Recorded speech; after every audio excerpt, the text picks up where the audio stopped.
we're here to talk about implementing FAIR data principles at Health Canada, or HD. Do people in the room know what FAIR data principles are? Have you heard of these before?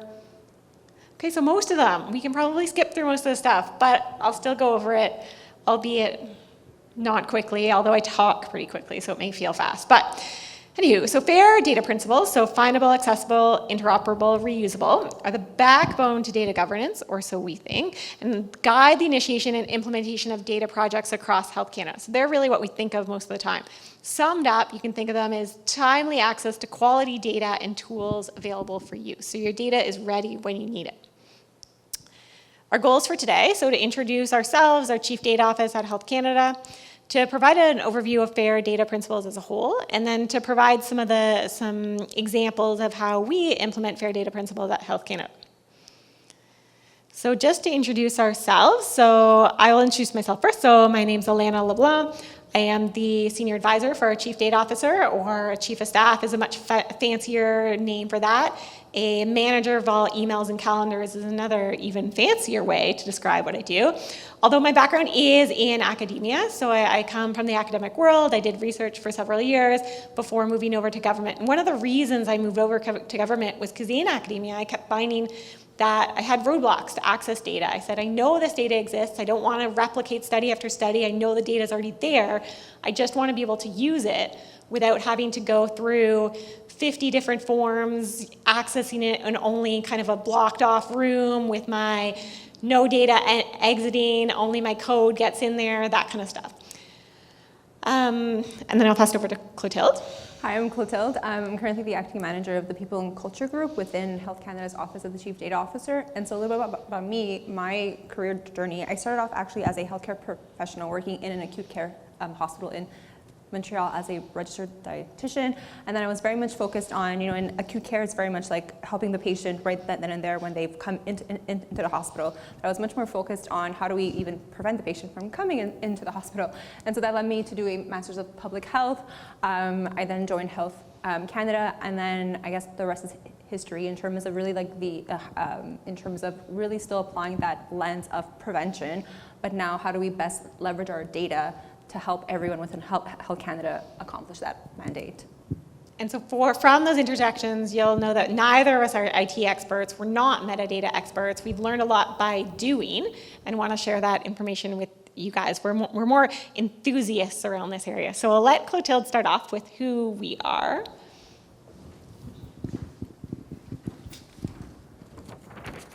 So actually, I'm going to use this. Okay. Just by a show of hands, so I know that we have one fellow Canadian in the room. Is anyone else here from Canada? Awesome, so we're 5 people, that's amazing. By a show of hands, anybody else from the United States? Okay, and we have a few other countries, so we're not a lot of people, so maybe if you wouldn't mind just like shouting out where you're from? Germany, awesome. Brazil? Okay, awesome, really great. So we have like folks from like all over the world, so that's really, really awesome. An to help situate in case people don't know where Canada is, it's like the big, great, friendly country to the north of where we are. Health Canada as an organization, so our mandate is, so Health Canada is responsible for helping Canadians maintain and improve their health. It ensures that high-quality health services are accessible and works to reduce health risks. So let's unpack that a bit, because that's a lot of lovely verbiage. So in Canada, the federal government is not responsible for the delivery of actual health care. That is the responsibility of the provinces. So Canada is made up of 10 provinces and 3 territories. So the delivery of health care is actually run by its provinces and territories. Where does that leave us in terms of what we are as an organization and therefore the data that we have? So we still, despite that, have a vast array of data. So we're an organization of about 10,000 people, and compared to similar US organizations, we have multiple mandates. One of which, for instance, is very similar to the FDA here in the US in terms that we regulate lots of things. We regulate, I would say, pretty much every single product that Canadians touch on in their everyday. So whether that is drugs, whether that is consumer products, so cribs, strollers, whether that is the food that you eat, whether that is the shampoo that you use to wash your hair. whether that is medical devices, whether that is natural health products. So we're a very big regulator. Other mandates that Health Canada does is it monitors the water quality, monitors the air quality. We also have a big mandate in terms of, so similar to how the USDA has the MyPlate, in Canada we have Canada's Food Guide. So a lot of the work that we do also has to do with health promotion. So as you can see, we really touch upon many different things. And what that does is that we create lots of data. We also do research. And we also have administrative data. We also have financial data.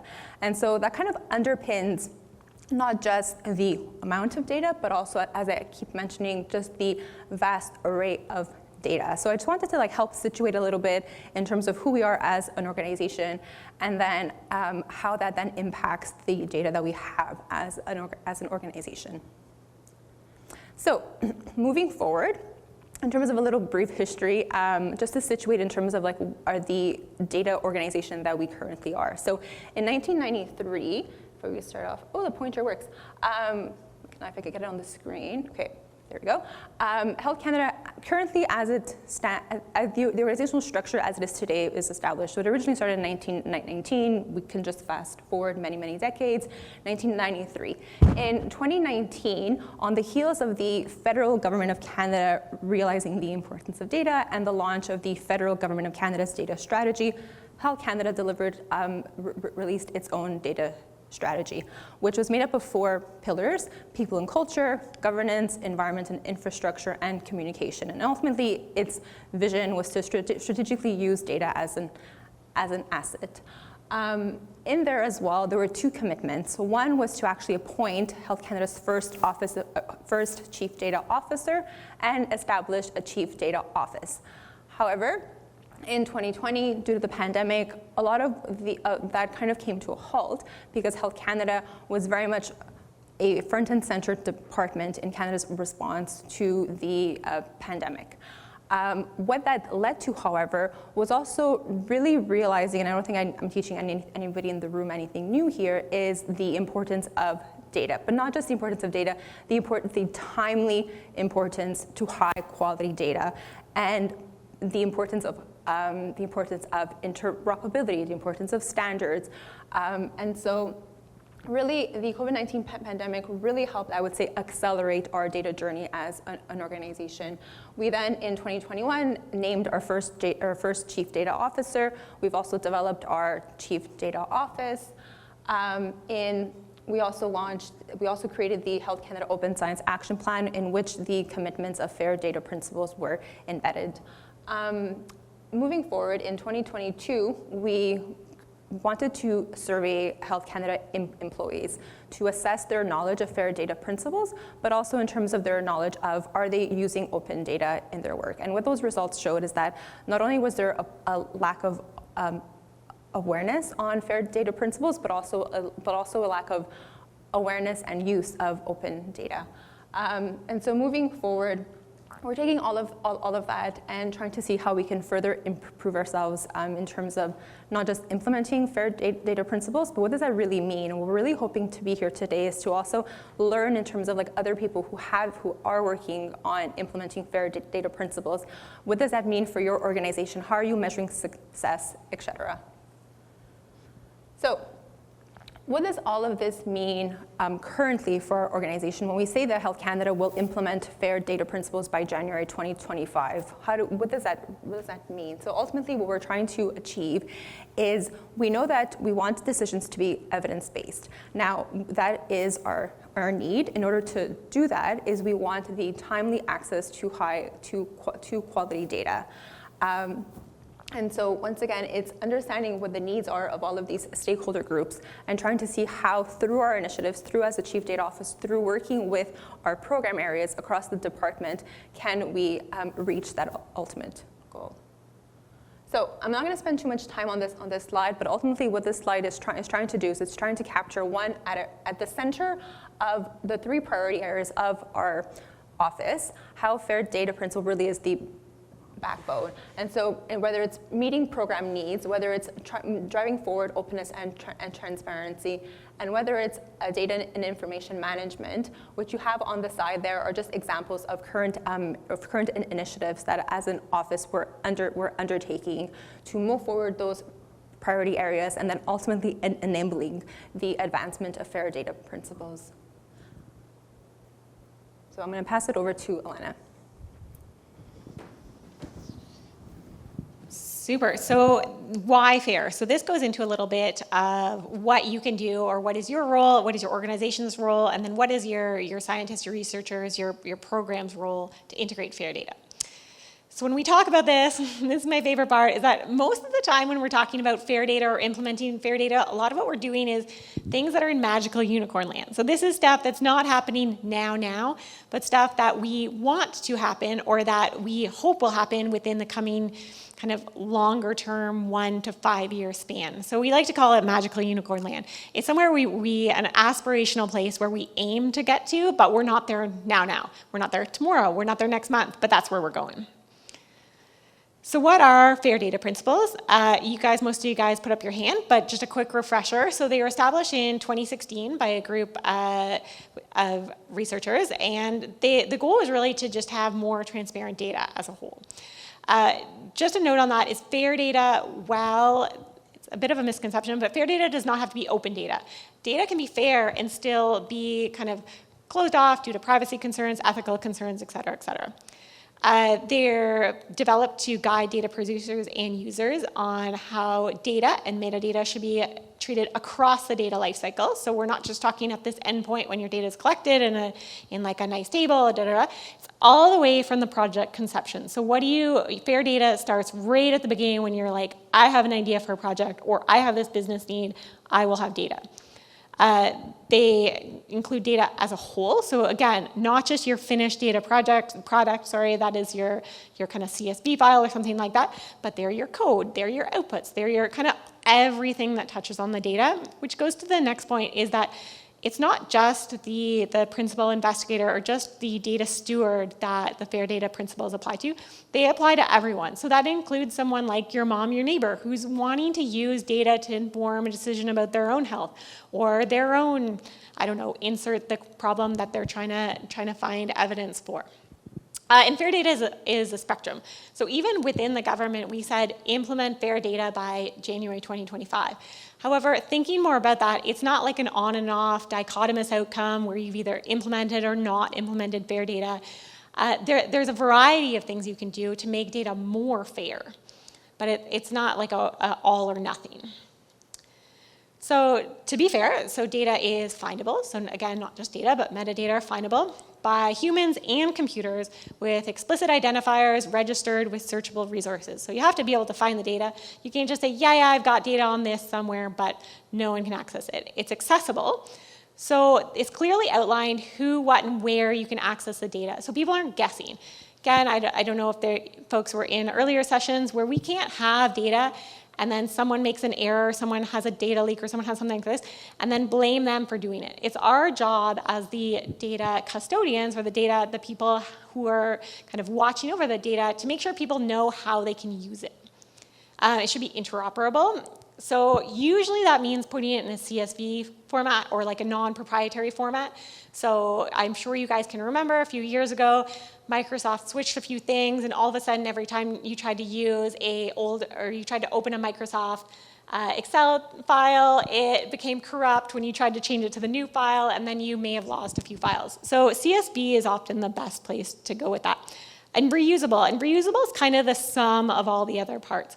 So if your data is findable, then you can use it for innovative uses. You can maybe combine different data sets. If it's accessible, if people know how, when, and where they can use the data, they can reuse it again for maybe other purposes or combine it.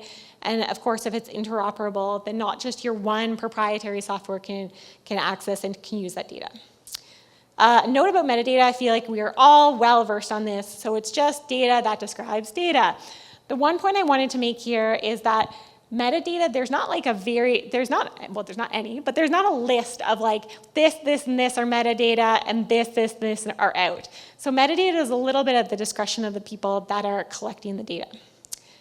And then a note about PIDs, and Clotilde is mentioning that came up in a couple other sessions, although I've not heard about it, but PIDs are persistent identifiers.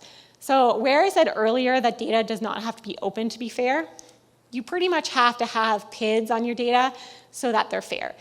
I'm going to give an example for ORCID of researchers just because I'm more familiar, but we can talk about it in other places as well. So ORCID is an online database where researchers, they sign up, they get a profile, and they get this long kind of, often it's alphanumeric, I think ORCID's just numeric, but this long string of numbers that attaches to their name. If their name changes, they still have this exact same long string of numbers. So you don't lose all the research outputs that person has. So it's just something that stays with you forever and ever and ever. So you can have that to your data set, you can have that to publications, you can have that to a whole bunch of different things.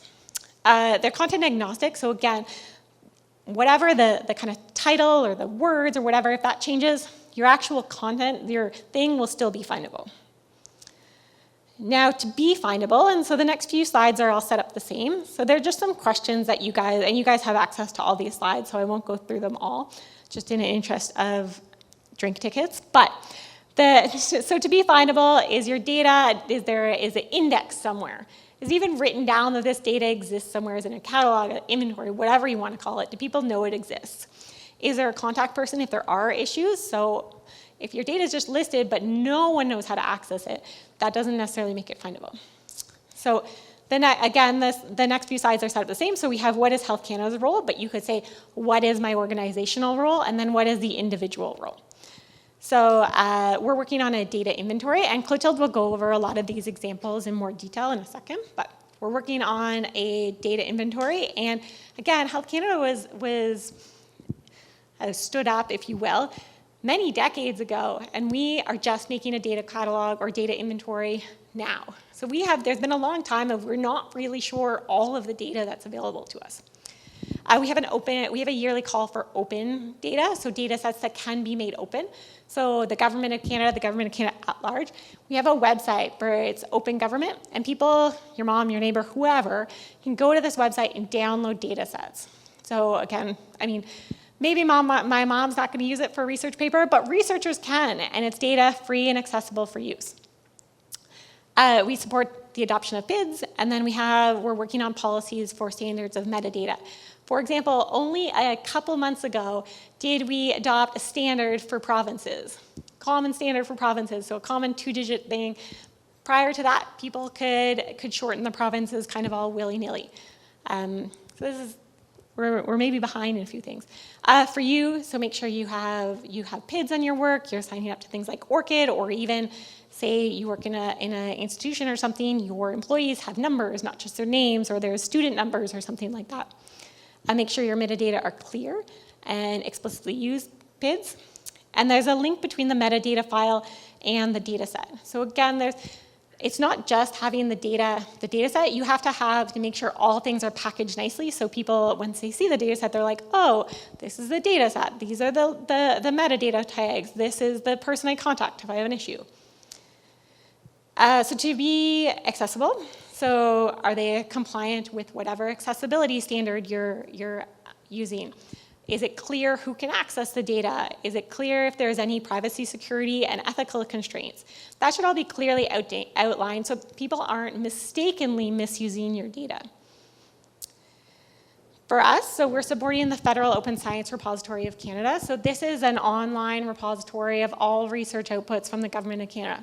I say this is a little bit of a magical unicorn land process because it is seen a few hiccups, but the idea is that at some point, magical unicorn land, you'll be able to go into this repository and find all of the research outputs from Canadians. And you'll understand why that's important and really exciting if you're familiar with paywalls or payments for subscriptions for publishing in academic journals, that kind of stuff. Again, we're working on enterprise solutions for cloud sharing, so being able to share our data more easily internally. And then again, we're working on standardization of metadata. So what is your role to be accessible? Your role is really to have this clearly articulated plan of how your data can be used and who can use it, the who, what, where. to be interoperable. So again, really the non-proprietary formats. This is usually, like I said, CSV. It's really not sexy, really not exciting, but that's how people will be able to use your data with other systems or with other data sets, that kind of stuff.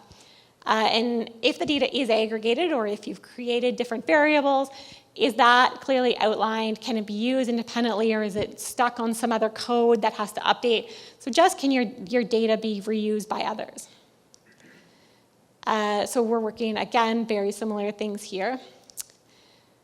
And then reusable. So are you clear on who, what, and where can reuse your data? Are you going to get anyone in trouble? Is there limitations for trying to put your data with other data sets or for different uses? Just make that clear in your proposal. Again, I will leave this just in the interest of time as we have some more fun stuff to talk about a little bit. And then one last note for me is moving beyond FAIR to CARE. So this is Indigenous data concerns is a big focus in Canada right now. I don't know if others from other countries are working with similar things, but the idea of CARE data is that FAIR kind of puts ownership on data almost, that someone can make the decision when and where the data is shared, whereas CARE principles, it understands that that they're complementary. They're not trying to rewrite the FAIR principles, but they're acknowledging that they don't necessarily always align with Indigenous people's rights for their own data and data sharing, data storytelling, and that kind of stuff. So I'm going to pass it back to Clotilde for how we are implementing the FAIR data. Awesome. Thank you.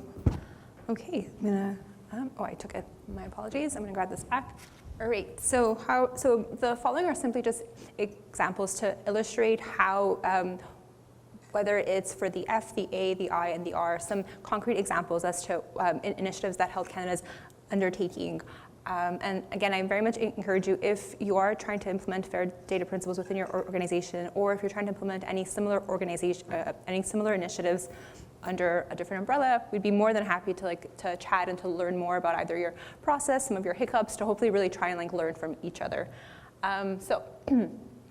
But before I go on to actually show you a concrete example, I just wanted to take a minute and really underscore the importance of culture. And so this is something that I'm sure we've heard numerous times, even at this session. I mean, at this conference, for instance, the keynote speaker this morning, we know that the future of data is really through its people. And within Health Canada's Office of the Chief Data Officer, we're pretty fortunate that we have a people and culture team in which we're really trying to encourage data literacy and drive data culture throughout the entire organization. And so some of the initiatives that we're undertaking, for instance, are we hold monthly table talk sessions, which are kind of like where we invite speakers, either internal to government, external experts, to host a 1-hour learning session on a data topic, and it's open to all Health Canada employees. We recently had one on on the Government of Canada's guidance on the use of generative AI, and we had over 500 colleagues come and attend, and so which is really great in terms of having this ongoing initiative on a monthly basis and having this ongoing engagement with our fellow peers. We have monthly data bite articles, which are kind of like blog style articles to take a complicated data concept and we distill it down. We also have trained training initiatives. So whether it's through the With You With Me platform, Coursera, we're hoping to get licenses for use for everyone throughout the department. We've also curated a training inventory. Ultimately, again, what this is trying to say is that we're really trying to work to build that data culture throughout the department, because we know that, once again, the success of all of our initiatives relies with the people of our organization. So we're currently developing a data inventory. So just by a show of hands, who here knows what a data inventory is or has worked with one? Okay, great, awesome. So I'm not going to go into the detail as to what a data inventory is, but basically from our perspective. So as Elena mentioned, we've been around as a department for numerous decades. This is the first time that we're undertaking this exercise. So what we're trying to do is trying to, in line with the findability of the FAIR data principles is you don't know what your data, you don't know the data, if you don't know what the data that you have, well, it's very difficult for you to use it, to leverage it, to make informed decision making. So what this inventory is doing is we're going around across the entire department, working with our colleagues and identifying the data assets that we hold as a department. So as mentioned, currently we have over 1,400 data assets that have been identified and that have been included in the data inventory. Really, I would say one of the really key learnings of this process has been really our approach to how we've been developing our inventory. So it's been an open process from the beginning. So it's not as if that we went off or hired or bought a tool or waited until the actual tool itself was perfect before we rolled it out. We really, from inception, worked with users, gained feedback, or iterating it as we go along. Even in terms of collecting the metadata, so the information about the data assets, we sit down with program areas and ask them, okay, do we want to have one-on-one conversations where we fill it all together? Do you want to have permissions so you can actually fill it in yourself? Do you want access just to the spreadsheet? And so again, it's really kind of meeting the user where they are at and helping them identify not just the purpose of sort of what we're doing this, but really helping them see as to how this can benefit them in their work. So ultimately, the idea here is, let's say you're working on cannabis, for instance, and you want to know what data does the department have on cannabis. You would go to the data inventory, type cannabis into our search, and you would quickly be able to see all of the data assets that the department has on that particular topic. So that should hopefully avoid duplication. It can spur innovation. It can help with, again, timely access to high quality data. Findability. So moving along, we're also developing data management plans. So for those who are mostly in the academic world, this is something that is not new. But what we're doing is we're creating machine actionable data management plans. What that means is that we're hoping to make them interoperable also with other initiatives, such as the data inventory. So you create your data management plan at the onset of your research, and then it automatically creates an entry into the data inventory in terms of, once again, identifying potential data assets that the department will have going forward. So this is, once again, will help. So it not only covers the findability aspect, but also the interoperability aspect. This is an example, so rapid antigen test dashboard. So as I talked about earlier, Health Canada was very heavily involved in Canada's response to the COVID-19 pandemic. In fact, our data services team is mostly made up of members of what we refer to as our COVID-19 task force. And one initiative was the rapid antigen test dashboard. So in 2021, when rapid antigen testing started to increase in terms of its usage, what Health Canada had to do, it had to make sure that its provinces, once again, we don't deliver actual health care, but the provinces do, but we needed to equip the provinces with what they needed to deliver in order to deliver that health care and help the provinces with their pandemic response. So we had to assess how many rapid tests do we have, do we need, and as you can imagine, we were getting information in many different formats. So whether that be in an Excel spreadsheet, an email on packaging slips, and so we really had to clean up that data, curate that data, create a dashboard in terms of, okay, how many rapid antigen testing do we have for next week? Which province has it? Which province will need more in a month's time? Do we need to order them?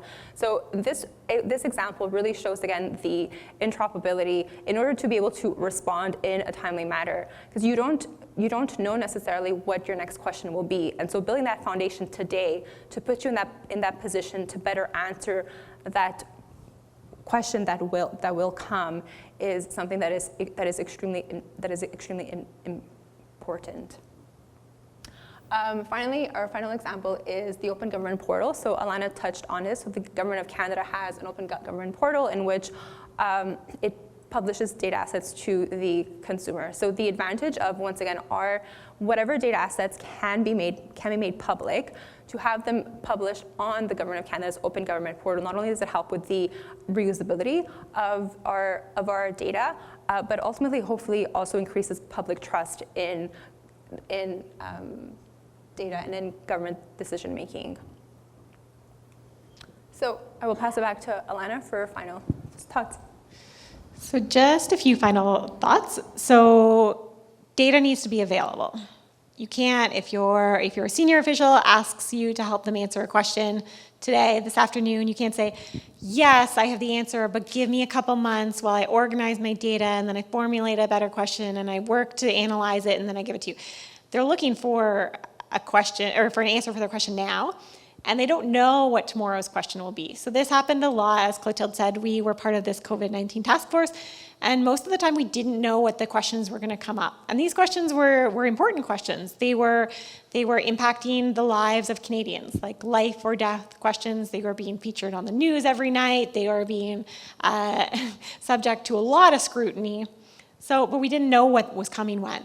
But we had the data in many instances where we were able to cobble together the data to provide evidence-informed decisions or choices or strategies or anything like that. So you don't know what's coming, but you need to be prepared. The FAIR principles, they provide a foundation to this. So if your data is findable, if your data is accessible, if it's interoperable, if it's reusable, it will be available when you have these questions. And then finally, so summed up as timely access to quality data and tools available for use. So Health Canada is trying to implement these principles across the data life cycles. Why there's a little acorn there is because that's where we're at for a lot of this stuff. We're planting our seeds. We're hoping that it's going to grow into this mighty oak. It's in magical unicorn land, but we're thinking ahead. We're trying to think 2 steps ahead in terms of where we need to go and how we can implement that now. So with that, we have some time for questions, which is great. Unfortunately, we have a lot of other content that is just in Health Canada. I know that kind of defeats the purpose of findable, accessible, interoperable, reusable. But we do, unfortunately, being government, have some technology limitations. But please contact us at if that's a QR code, as you guys all know, and you should be able to that'll go straight to our email address or generic email address. And we're happy to share those resources or walk through those resources on kind of more one-on-one basis. We just can't put them up we can put them up on screen, you just won't be able to access them. So any questions? Clear as mud? I will say that part, yeah, go ahead.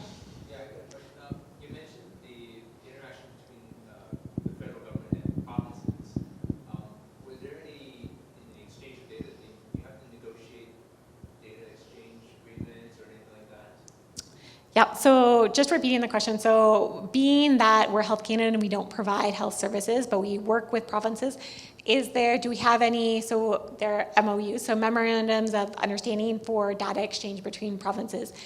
So yes, so it's not our group specifically that deals with them, but we have a whole section of Health Canada that deals specifically with agreements between province and territories and how they exchange data back and forth.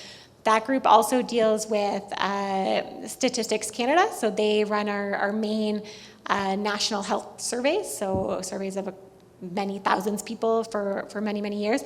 So Stats Canada, so there's agreements with Statistics Canada and with CIHI, which is the Canadian Information Thank you, Canadian Institution for Health Information. And so again, they have an understanding of how they can share data back and forth. But that is not us, but that does exist within the government. They're quite busy. And they also work with, I mentioned at one point, around the deciding on the standard for provinces. So for example, the 2-digit or the 2-letter acronym we have for provinces. So that group also inputs on that. So it works with the provinces to decide some of those things. Any other questions? Yes? How easy was it to get buy-in from the different stakeholders in the organisation to tell you about the data they had and continue to update it? So your question, I believe it's referring to the data inventory, and your question was how, in terms of a stakeholder buy-in, to have actually colleagues from across the department work with us to populate our data inventory. And so I would have to say it really depended on the specific groups. And so I guess certain groups were obviously more eager, more on board, whereas others were a bit more resistant, and that comes back and speaks to our multi-pronged approach. Like we didn't have a one-size-fits-all approach to you must complete this form in order to complete our data inventory. We had initial conversations showing what was the benefit of it, describing the project, understanding from them what their concerns were, how can we best work together to populate it, how can they be involved in the process. And so do we have resistance? I would say yes. There definitely were challenges in terms of certain groups being a bit more hesitant too. But at the end of the day, an important point that I forgot to mention about our data inventory is that we don't house any of the data in the inventory. It's simply kind of like going to the library, pulling out your index and being like, oh, there is this book here. And so so the fact that we don't house the data, I think, also helped in terms of kind of appeasing any potential worries that some may have had. But to sum up my response, I would really say that the key was really our approach. So not having like a one-size-fits-all, going to them and being like, well, now you have to do this. It's no, we are a department, and as a whole, having this will benefit us all, and really working with them to understand what the resistance was and how we can work together to appease that. I'll also add just a little bit of that. So our Chief Data Office is quite new. So our first CDO was named in April of 2021. So we're still quite new. A lot of people don't know about us or don't know that we are here to help. We have a staff of in our kind of core Chief Data Office, we have an entire information management section. So they really work on records and that kind of stuff. And then we have a data service team and where Clotilde works, which is about 50 or so people, and we are fully employed to help folks. We're here to show up and be helpful. That's kind of our motto. So when people realize that as well, we're not asking them to give us FTEs or for employees or employee hours. We are there to give them employee hours, and that changes a lot of stuff as well. Because maybe they're going to start out by entering something in the data inventory, but then they're going to talk to our projects team and realize that we have data scientists who can run code for them or develop a dashboard for them or do all of these other things. So we have a bit of a carrot that way too. So we can say, yes, do this for us, but also, did you know that we can help with a variety of things that you may not have the skill set for? As well is that we had, a couple of years ago, we set up a data stewardship network. Now the folks on the network, there was pretty hard pushback at first to say I can't give you some of my time to be an official data steward, but I want to be part of this network in terms of sharing of information or learning from everyone. So it's very informal, probably more akin to a community of practice, but this is who we talk to a lot to get kind of the ear on the ground, the pulse of what's going on at Health Canada. Health Canada is about 10,000 employees, so it's quite large, and it's, as Clotilde mentioned, very diverse in terms of what we do. So we use this kind of network. We also have another one that's specific for AI and generative AI. So we use those networks to kind of inform and then poke to see we've given you all this great stuff, now you got to come help us, or can you tell us someone who can help us? So it's definitely not a one-size-fits-all approach, and we do try to bring value to the table when we do ask folks for things. So, yeah, go ahead. So you mentioned that you started a few years ago, and now you have 50 employees, but you probably started at a smaller scale and gradually built up to this fully resourced team where you're giving them FTE time and not taking. But I'm curious to hear about the infancy stage. Was it a lot of, okay, you have to help us with your knowledge and expertise because we don't have the talent in-house yet, to kind of build up to the 50 where you're offering them services versus leveraging their knowledge to kind of move forward with the agenda of the Chief Data Office?